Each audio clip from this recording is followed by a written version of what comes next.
everyone. Today we're going to be talking about manual pumps, also known as hand pumps, and something closely related, silicone pumps. Now when we talk about these things, most people are thinking, how does that relate to my main pumping journey? I probably should use an electric pump because they're bigger and better and have all these other features. But we want to highlight today how a manual pump can be really helpful to your lactation journey. Our outline today is to go over the different types of hand pumps that you might see, and also why you might choose to use one, either as your only pump or in tandem with other pumps, like a double electric. We will also go over a few tips to remember while you're using a hand pump, and then the best part, how to use the different types of hand pumps. When you're looking at the different options out in all of the stores and online for manual pumps and hand pumps, you might see a lot of different setups. There are some pumps that are sold all together, all in one piece, everything that you need for hand pumping. There are others where just the handle is something that you purchase and then you use that with a collection kit you already have from a previous pump, whether it's a double electric or something else, and you just attach that to use it.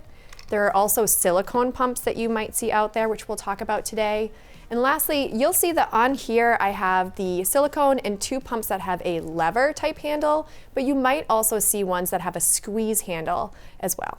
Why would you choose this over a double electric pump? Or why would you get one if you already have a double electric pump? And so when I say this, I mean a hand, manual, or silicone pump. Why is this something that people consider? Well, as you can see, they're a lot smaller. And so if you're traveling with this, it's really easy to throw in a bag and have access to. And there's also less to clean. One thing to remember, since it's smaller, it is because they are single-sided, so you pump one side at a time. So it might take a little bit longer to pump, but you do have less to think about and carry around with you. The other thing to think about is if it's smaller and it has less pieces and it's not an electric motor, then it's going to be less expensive. So most manual hand or silicone pumps range from anywhere around, maybe even $15 up to $30, but they're nowhere near that $200, $300, $400, $500 price range of some of those double electric pumps. Also, you want to think about the fact that there is no motor, and so that may seem like, well, I have to do more work. But the nice thing about it not having a motor and you having control with your hand and you being the actual motor is you get to set the pace and really fine tune and customize how that suction pattern, the strength and the speed or frequency of the pulls, how it works for your body. You also are paying close attention to the milk sprays and everything else, and so you're really getting a lot of good feedback. So overall with the hand pump, you're really able to be in touch with your body and to fine tune it to whatever it is that you need during each individual pumping session. And lastly, you don't have to remember to charge this other than get yourself a snack and maybe some water, because there's no motor, there's no plug, there's no electricity needed. You get to run it, and so you don't have to worry about any of that, batteries or anything on the go. So how do you decide if a hand, manual, or silicone pump is your only pump, or if you're going to use it with others like a double electric? Really, I don't have a definitive answer for you, and I'm sure it's terrible to hear, but it depends on you, your lifestyle, your preferences, what you have going on after baby is born. Part of it might have to do with when you start pumping. So if you're pumping right away, you may already have a double electric breast pump through your insurance benefit, or you may have gotten a pump through your registry, and so you might already be using something different. And then you find you might need something for on the go, just a less expensive, throw it in your purse, on the go type of pump. But there are people that have used a manual or a hand pump exclusively, and it's the only pump they use. They're using it infrequently, or they react really well to it and they're using it a lot. It really depends on your lifestyle. And so really think about you and what you need first, and then decide which pump is best. One thing that's really important to consider with using a hand or a manual pump like the two over here are the actual flange size that you're using. So a lot of people wonder if the flange size still matters when using a hand or a manual pump, and it absolutely does. So with certain pumps, you might be able to change the flange by just taking it right out.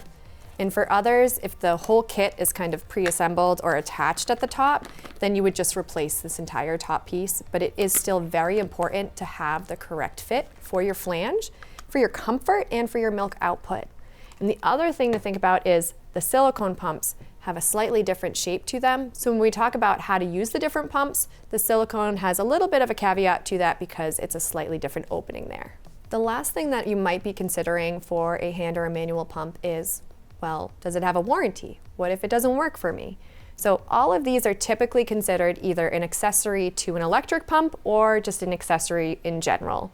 So what that means for a warranty is there's not necessarily a warranty, more of just a general return policy or guarantee that each manufacturer will have their own specific guidelines around. And so it will be a lot shorter. For example, some pumps have a 1 or 2 year warranty on their motor. These pumps are usually limited more to a few weeks up to a few months. So let's go over how to use these pumps. You'll notice that I have the lever pumps here and the silicone pump is to the side because they function a little bit differently and there are things to consider when you're using a silicone pump. For the lever pumps, they all kind of work the same general way and they also sort of mimic what an electric pump might do. And overall, your goal is to try to copy what a baby would be doing at the chest. And so that includes getting the milk to start flowing, which is called a letdown or your milk release, and then also collecting the milk. So I'm going to start with this Medela Harmony here, and you'll see that there are a few pieces to consider. We have a stand, our shield, our bottle, and a duckbill valve, all pieces that you would see on a standard pump or collection kit. What's different is up here with our handle, which is the lever, and that's how the pump actually functions with your hand as the motor. So if we put this together, on the handle you'll see that there is a short top to the lever, and there's a longer lever on the bottom. When we think about the two different types of modes that some electric pumps have, that first mode to get the milk to start flowing is usually called a stimulation, letdown, massage mode, and it's faster and usually not as strong of a suck or pull. The second mode is called expression mode, and that's more of the collection of the milk itself, and that's usually slower and stronger, deeper suction. To make this work for you on a hand pump, with the Medela Harmony, they have those two levers to help you get through those two different modes. So the first one you'll see on there has a little indicator with 2 droplets and an arrow, and the other one does not have an indicator. So you know the one with the little image pressed in here is where you're going to start to get the milk to flow. And it's a lot shorter, so you don't have an option to pull it down really long for those really long pulls. So again, another reminder that this is where you start for those quick, not as strong sucks. You're only doing that until your milk starts to flow. You may have a sensation when you have a letdown. Some people have tingling, or you may not. There's no right or wrong either way. Just know that you may feel that. If you don't have that sensation, you'll notice the milk start to enter your bottle pretty fluidly. Once that happens, you're going to then switch to the other handle, and this other handle is a lot longer, and you have a lot more play with this, where you can go slower and stronger. And now I want you to also know you don't have to just press and release. You can actually press and hold that suction until the milk flow really starts to slow down. One of the best or most fun parts about a hand pump is when you do this, if you have a nice fit to your flange and you have the right amount of pressure in suck, you can actually hear those milk sprays or really see them because you're looking down at the pump usually while you're using it, and it can be very satisfying. Something to also note about this pump is the handle does turn to the side a little bit, so depending on how you're pumping and what's most comfortable for your hand in your positioning, you're able to still use the pump in any way. The last thing to remember when using a Medela pump is if you have these shields that are that oval shape, you can use it in any direction that fits your chest most comfortably. So don't feel like you have to have it in any one position. Moving on to our other pump that we have here, this is one where the collection kit actually comes with the double electric pump or could be purchased separately. And this is called the M1 handle from Similarly. So what you're purchasing is just the handle itself, and that includes a couple pieces in here to actually have a little diaphragm, so it's what creates the suction, and you can control it with the lever, and it attaches right to the back of the brush shield. And again, making sure you're using the shield that is the appropriate size for you. The standard collection kit does also still have that duckbill valve in there in the collection bottle itself. So when we put this together, you're gonna push it in and you'll see that there's a little notch right here to kind of guide how far it goes in, and it's okay if it's not touching all the way. With this one, there's no top to the handle or the lever, it's just the one itself. And so you're going to do the same thing by mimicking those patterns where there's a faster suck and a slower suck.